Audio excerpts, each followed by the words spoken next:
Thank you, very kind. Not Ian Matthews, I'm afraid, but I'm doing my best. I'm 73 years old.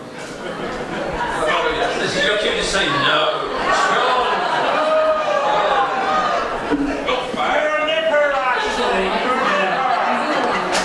Anyway, if you wait long enough, something like 17 minutes, the cover of the very first February Convention album will come up.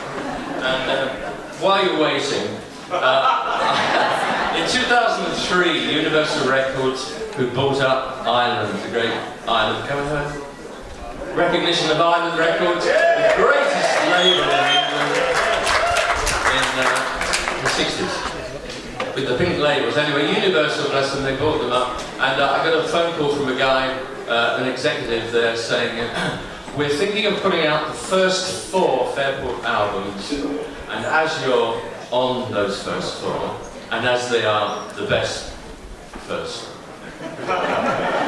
or indeed any of the best Fairport albums, would you like to write sleeve notes? And I did, I took that upon myself. But the first one I had fun with. I didn't know what they made of it, but they did put it on the album, so it was repressed, re-released, and remastered. And this is what I wrote. What we wore: Pollock-style paint-splattered shirts, fringed jackets, scarves various, dark velvet, boots with the heels worn down, voluminous hair. What we read: Spike Milligan, George Melly, Henry Miller, James Joyce, Thomas Pynchon, French symbolist poetry. What we listened to: Coltrane, Ireland, Kirk, John Cage, Barbarelli conducting Vaughan Williams, Ewan MacColl, Paul Butterfield's Blues Band, Doc Watson, Leonard Cohen, Joni Mitchell, Tim Harding, The Left Bank, The Byrds, Dylan, of course. What we consumed: the best water ices and lemon tea at Marine Ices in Chalk Farm. Danone yogurt. It was so rare, wasn't it, to get yogurt? I had to bring it in from France. Exotic breads from Golders Green. Free food parcels from Kingsley. What we believed in: nothing that we could be sure of. What we saw: Muswell Hill Broadway and Fortis Green Road, free of clogging traffic. The Kings. Fair enough. Some French films, Hampstead's Everyman Cinema. Jimi Hendrix close up. All-nighter music clubs and milkmen starting their morning rounds. Heads smoking a lot of dope. The inside of many an old BBC studio. The inside of an old van. What we saw: rarely: money, violence, bad trips, good PA equipment, expensively dressed citizens, musical competitiveness, unpredictable weather. Thank you very much.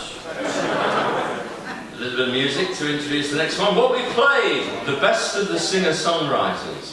Music of almost suicidal variety, mind-bogglingly complicated arrangements of ostensibly simple songs, anything that took our collective fancy, anything that other groups wouldn't touch.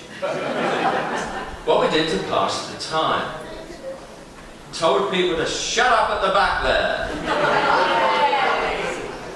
Sketched, painted and doodled, wandered the streets of London north of the river on foot, picked our spots, attended sundry music clubs like Cook's Ferry Inn, the 100 Club, fair enough, and the Marquee. Acted like human blotting paper. What we experienced: the best years of our lives, the most colourful and creative period of British history, discounting the Elizabethans. Now, I want to tell you a story about playing some of these clubs in the early days. Pretty things, everyone played them. There were some music clubs. Did anyone go there? Put your hand up or shout. Like the Speakeasy, Blazes, Happening 44. There's a name for a club. Happening 44. No? Okay. Middle Earth. Yeah, good. Man over there. What you would do, this was everyone, you would play 3 half hours. That's all you played, 3 half hours. Sounds easy. But they were spaced apart with like an hour and a half in between each. So you go on at 11 or something, and you wander around Covent Garden, you come back and you go on at 1, and wandered around Covent Garden, Soho, sorry. Wandered around Soho, I'm getting very old. Wandered around Soho, and then you come back and you play your final set at like 2:30 or something like that. And one of these times we were playing Fairport, very, very early days, when we were wet behind the ears. We were playing, and Jimi Hendrix walked in at the back. Thank you. Well, when Jimi Hendrix walked into a room, you knew Jimi Hendrix had walked into a room. Yeah, hair and everything. Yeah. And he came and he sat down on the table, right, just in front of him. Jimi Hendrix, yeah, I know. Anyway, we played the last of our set, and we went off to the side to wander around. And he came up to us. He said, "You guys are great. Can I jam with you?" Can I join in with you? Yeah, sure. Next set, see you guys. Right. Okay, so we wander around, what the hell is going to happen? Blah, blah, blah, blah. So we come back, and we get that, and we for a second. Ladies and gentlemen, we've got a guest who's going to come up, and it's Jimi Hendrix! And the audience went, "Oh my God."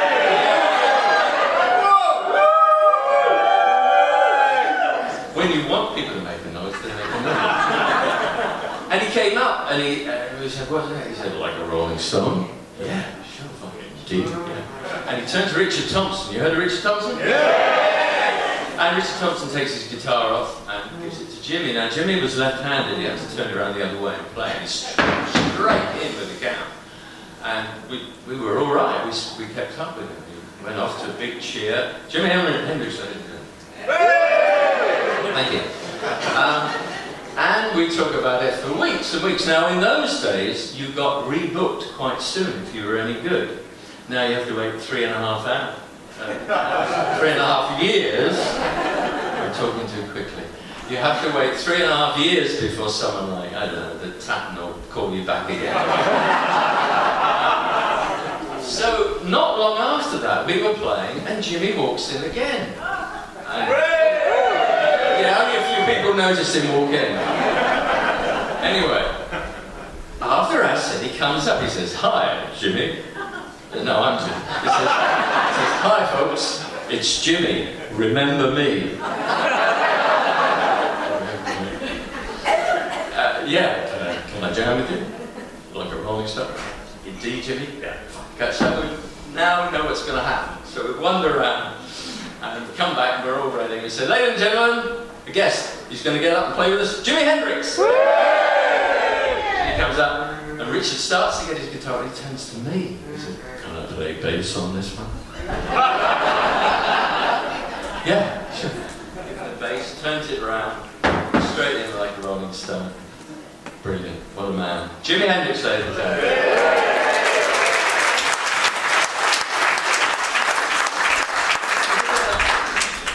Here's a song I wrote many years later for my group, the Rainbow Chasers. Ruth was in the Rainbow Chasers, maybe some of you know. And it was thinking back of what it was like in those early days, because what you would do is, by the time you packed up your van and you headed off home to be dropped off at different places, it was dawn and the milkman was going around with his float. Do you remember Milk Float? So it's all in the song, and this is a beautiful song, When sung by Becky Mills.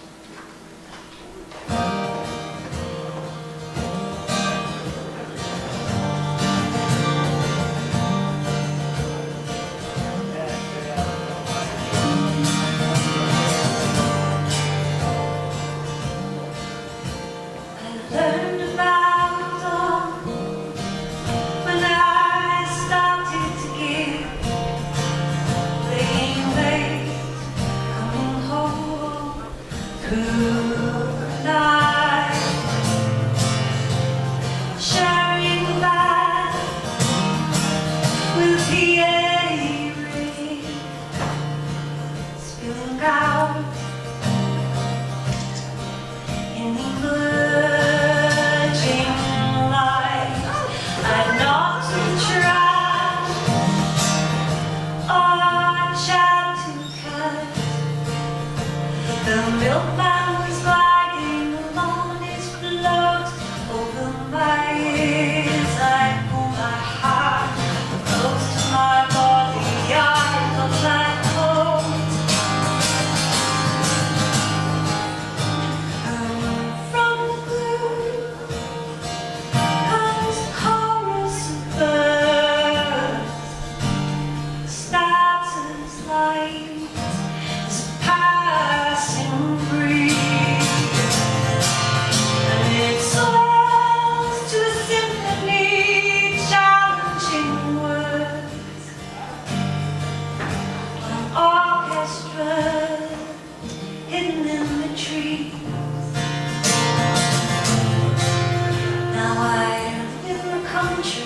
Asleep, half awake, caught in between.